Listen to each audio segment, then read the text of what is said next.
بسم اللہ الرحمن الرحیم۔ السلام علیکم۔ میں عروج مغل جماعت ہفتم کی طالبہ اڈیالہ روڈ کیمپس سے آپ سب کو مارننگ سمری میں خوش آمدید کہتی ہوں۔ سب سے پہلے میں سر دانش کو نماز کے سبق کے لیے دعوت دوں گی۔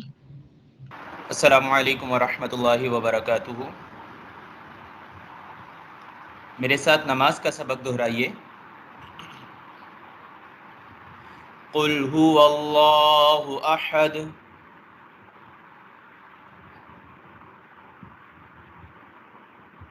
کہہ دیجئے وہ اللہ ایک ہے،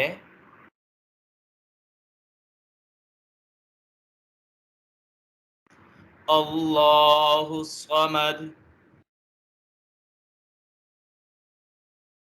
اللہ بے نیاز ہے،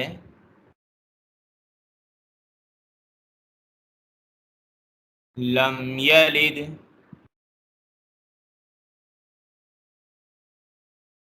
نہ کوئی اس سے پیدا ہوا،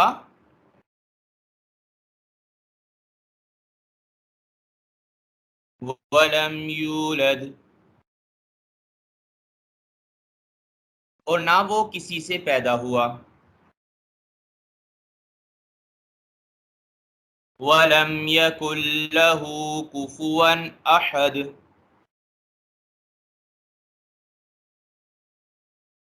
اور نہ کوئی اس کے برابر کا ہے۔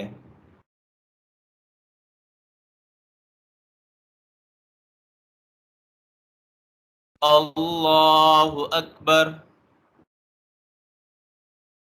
اللہ سب سے بڑا ہے۔ سبحان ربی العظیم،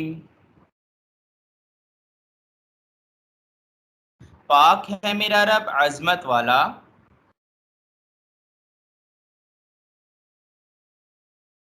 سبحان ربی العظیم،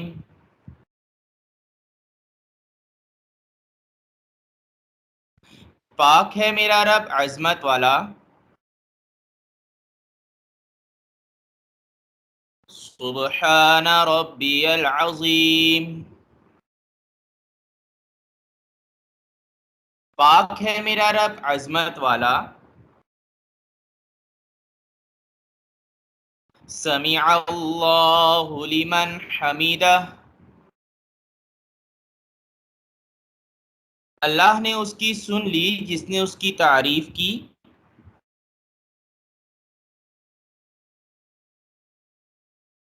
ربنا لک الحمد، اے ہمارے رب تمام تعریف تیرے لیے ہے۔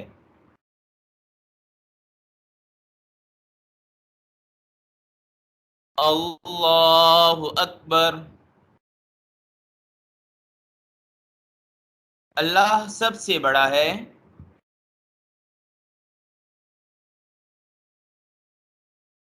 سبحان ربی الاعلی،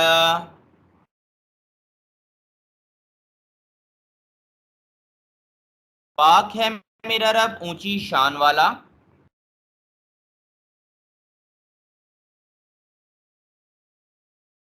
سبحان ربی الاعلی،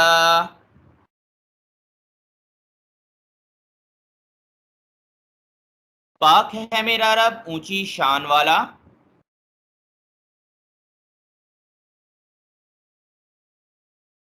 سبحان ربی الاعلی،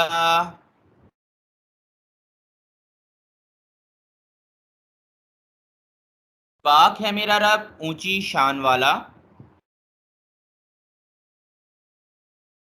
جزاکم اللہ خیر۔ جزاک اللہ سر۔ اب میں محترم سر حافظ ادریس کو قرآن پاک کے ترجمہ و تفسیر کے لیے دعوت دوں گی۔ السلام علیکم ورحمۃ اللہ وبرکاتہ۔ اعوذ باللہ من الشیطان الرجیم، بسم اللہ الرحمن الرحیم۔ وعلم آدم الأسماء كلها ثم عرضهم على الملائكة فقال أنبئوني بأسماء هؤلاء إن كنتم صادقين۔ قالوا سبحانك لا علم لنا إلا ما علمتنا إنك أنت العليم الحكيم۔ سورہ بقرہ کی آیت نمبر 31 اور 32 آج انشاءاللہ ہم سمجھنے کی کوشش کریں گے۔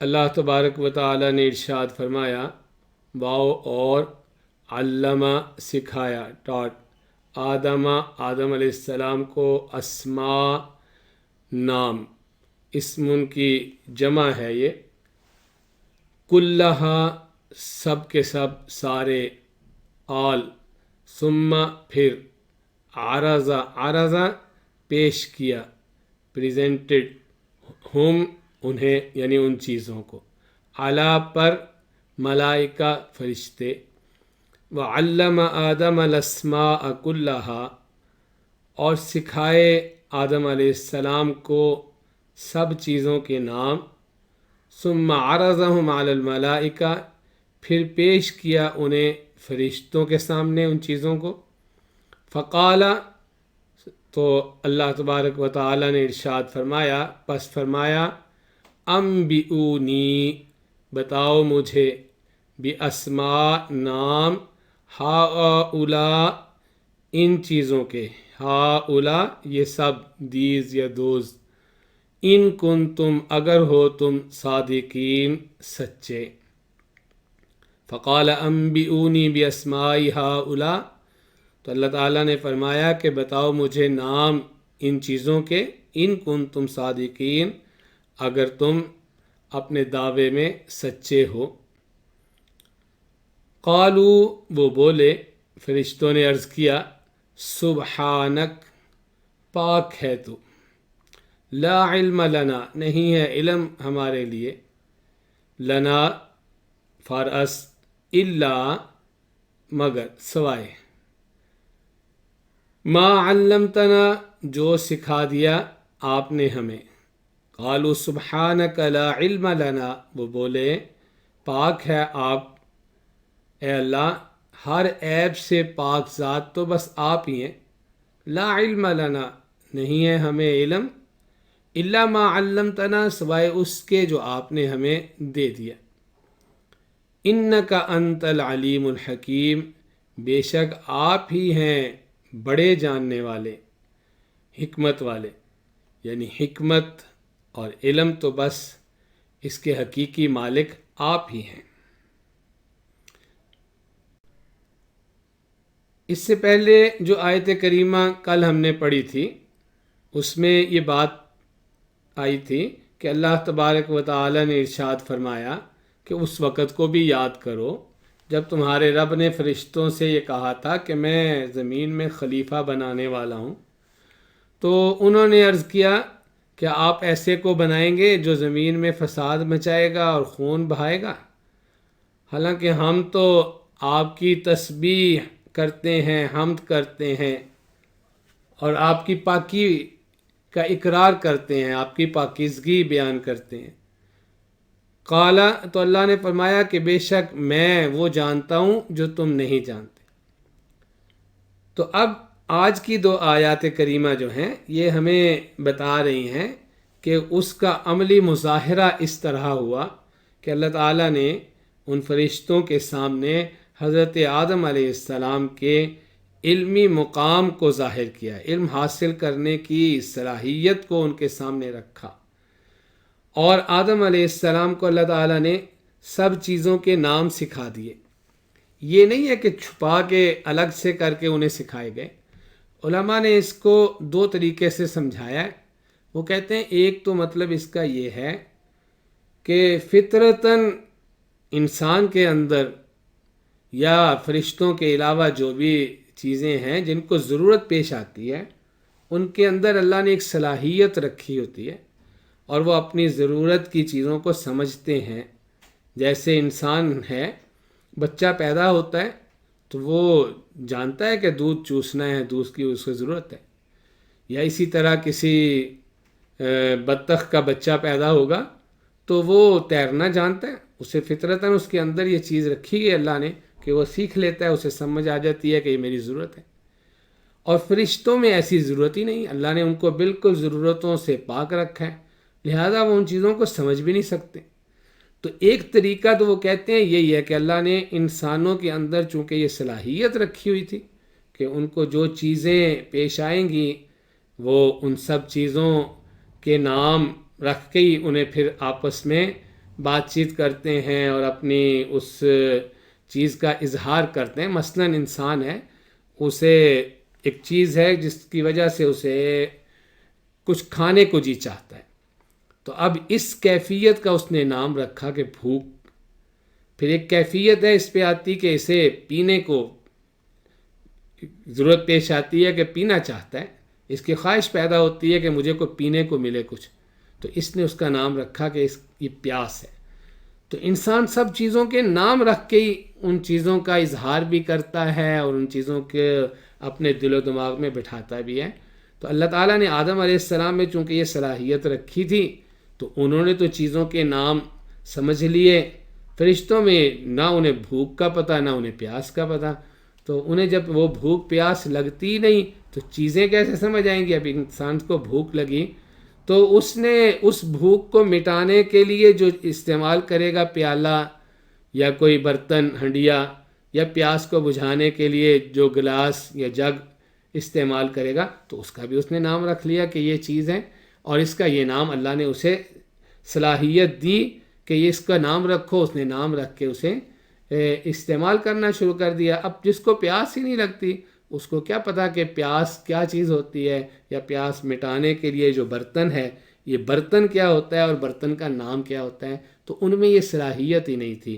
اور دوسری طریقے سے جو بات سمجھائی گئی ہے وہ کہتے ہیں کہ اللہ تعالیٰ نے سکھایا تو سب کو، لیکن فرشتے سیکھ ہی نہیں سکتے تھے۔ اس کو بھی ایک مثال سے سمجھ لیں، جیسے ایک بینا آنکھوں والا انسان ہو اور ایک نابینا ہو۔ اب ان دونوں کو آپ کچھ کہتے ہیں، آپ کہتے ہیں کہ یہ جو دیوار ہے اس پہ رنگ جو ہے نیلا رنگ ہے، اس طرح کی کوئی چیز چاہیے وہ لے آؤ، تو اب جو آنکھوں والا ہے وہ تو دیکھ لے گا رنگ کو، اور جو آنکھوں والا نہیں ہے نابینا ہے اس کو تو بس لفظ ہی سمجھ آئے، تو اس کو تو لفظ بھی سمجھ آ گئے کیونکہ اس کے اندر یہ صلاحیت تھی۔ فرشتوں میں تو یہ چیزیں اللہ نے رکھی نہیں ہیں، اللہ نے ان کو بنایا ایسا ہے کہ بس جو اللہ تعالیٰ حکم دے دیں وہ اس کے متعلقہ ہی بات جانتے ہیں، جس کام پہ اللہ تعالیٰ انہیں لگا دیں۔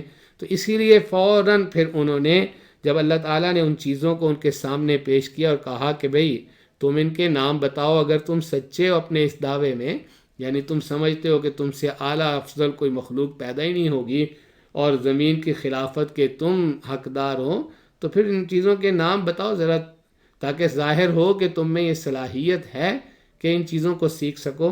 تو انہوں نے چونکہ اعتراض کے لیے سوال نہیں کیا تھا، اس لیے فوراً ان کے جواب سے پتہ چلتا ہے کہ انہوں نے اپنے عاجزی کا اظہار کیا، فوراً کہا اللہ پاک تو بس آپ ایک ہی ذات ہے، سبحانک، پاک ہیں آپ ہر عیب سے پاک ہیں، ہم تو تیرے بندے مخلوق ہے تیری، لا ہمارے پاس تو صلاحیت ہی نہیں، ہم تو وہی جانتے ہیں جو آپ نے ہمیں سکھا دیا، لا علم لنا الا ما علمتنا، ہاں بے شک انک انت العلیم الحکیم، آپ ہی کی ذات ہے سب سے زیادہ علم والی اور حکمت والی، یعنی علم اور حکمت کی حقیقی مالک تو آپ ہی کی ذات ہے۔ تو اللہ تعالیٰ نے اس طرح ان کے سامنے حضرت آدم علیہ السلام کی علم کی صلاحیت اور علمی برتری ان پر ظاہر فرمائی، اور اسی سلسلے میں اگلی آیت میں بھی کچھ چیزیں آ رہی ہیں، انشاءاللہ کل وہ عرض کریں گے۔ السلام علیکم ورحمۃ اللہ وبرکاتہ۔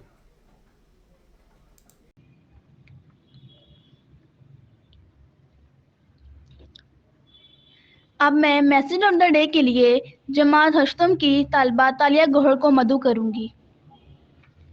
نثار تیری چہل پہل پر ہزاروں عیدیں ربیع الاول، نثار تیری چہل پہل پر ہزاروں عیدیں ربیع الاول، سوائے ابلیس کے جہاں میں سبھی تو خوشیاں منا رہے ہیں۔ میں تالیہ گوہر جماعت ہشتم کی طالبہ اڈیالہ روڈ کیمپس کی جانب سے آپ سب کو مارننگ اسمبلی میں خوش آمدید کہتی ہوں۔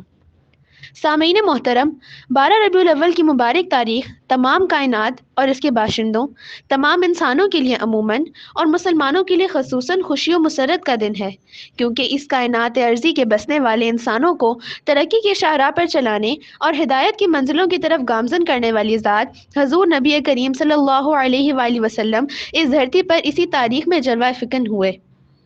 اسی تاریخ سے کائنات کی ظلمت و تاریکیاں نورانیت میں تبدیل ہونے لگی، انسان کا مردہ دل پھر سے تازگی پانے لگا، کفر و شرک کی گھونگر گھٹائیں ختم ہونے لگی، انسانوں کو انسانیت کے صحیح اور حقیقی مفہوم سے عملی آشنائی ہونے لگی، ہر قسم کے خرافات اور بے بنیاد رسم و رواج کی باشندوں اور جکڑا ہوا انسان آزاد ہو کر اپنے مقاصد زندگی اور وجہ تخلیقیات کو سمجھا، اپنے معبود حقیقی کو جانا، عبد و معبود کے رشتوں کو سمجھا۔ اگر آج انسان چاند کا سفر کر رہا ہے، تیز رفتار طیاروں سے برسوں کا سفر گھنٹوں میں مکمل کر رہا ہے، ہزاروں میل دور کی آواز و اخبار سیکنڈوں میں سن رہا ہے، فون، کمپیوٹر، انٹرنیٹ جیسی سہولتوں کو حاصل کر رہا ہے، تو اس میں بنیادی طور پر اس 12ویں شریف کا دخل ہے۔ نبی کریم صلی اللہ علیہ وآلہ وسلم نے انسانی فکر و ذہن کو ایسی جولانیت عطا کی کہ تسخیر کائنات کے لیے آگے ہی بڑھتا چلا جا رہا ہے۔ یہی وجہ ہے کہ ساری دنیا کے مسلمانوں کے لیے حضرت محمد صلی اللہ علیہ وآلہ وسلم عشق غیر فانی دولت بن چکا ہے۔ 12 ربیع الاول کے موقع پر مختلف طریقے سے اظہار مسرت کرتے ہیں، جو گوناگوں احسانات و نوازشات کا ہلکا سا شکریہ ہے۔ ہر ملک اور قوم کے لوگ اپنے رہنما، لیڈر اور دانشمندوں کا یوم پیدائش مناتے ہیں کہ ان کی شخصیت سے فائدہ کسی ایک ملک یا ایک قوم کو یا کسی ایک خطے کو یا کسی ایک خاص نظریات و مکتب فکر کو ہوتا ہے، مگر یوم پیدائش پر خراج عقیدت ضرور پیش کریں۔ یہاں اس ذات گرامی کی یوم پیدائش کی بات اور خراج عقیدت پیش کرنے کا معاملہ ہے۔ وہ تمام انسانوں کے نبی، کائنات کی ہر اشیاء کے لیے رحمت ہی رحمت، ان سب کو پیار سے پیار ہے۔ انہوں نے جو بتایا سب کے لیے، جو کیا سب کے لیے، جو ان کی باتوں کو مانا، ان کی باتوں پر چلا، ان کے طریقوں کو اپنایا، اس کے وارے نیارے ہو گئے، دنیا کی ہر بھلائی مل گئی اور آخرت کی سرخروئی بھی مل گئی، اللہ کی خوشنودی بھی مل گئی۔ پھر ایسے عظیم محسن، ایسے پیارے نبی جن سے بڑھ کر اللہ کے سوا کوئی نہیں، کوئی شخصیت نہیں، کتنی عظیم کیوں نہ ہو، مگر سرکار دو جہاں سے اس کی نسبت ذرہ اور آفتاب جیسی ہے۔ وہ عرش کا چراغ ہے، میں ان کے قدموں کی دھول ہوں، وہ عرش کا چراغ ہیں، میں ان کے قدموں کی دھول ہوں، اے زندگی گواہ رہنا، میں بھی غلام رسول ہوں۔ شکریہ۔ شکریہ تالیہ، اللہ حافظ۔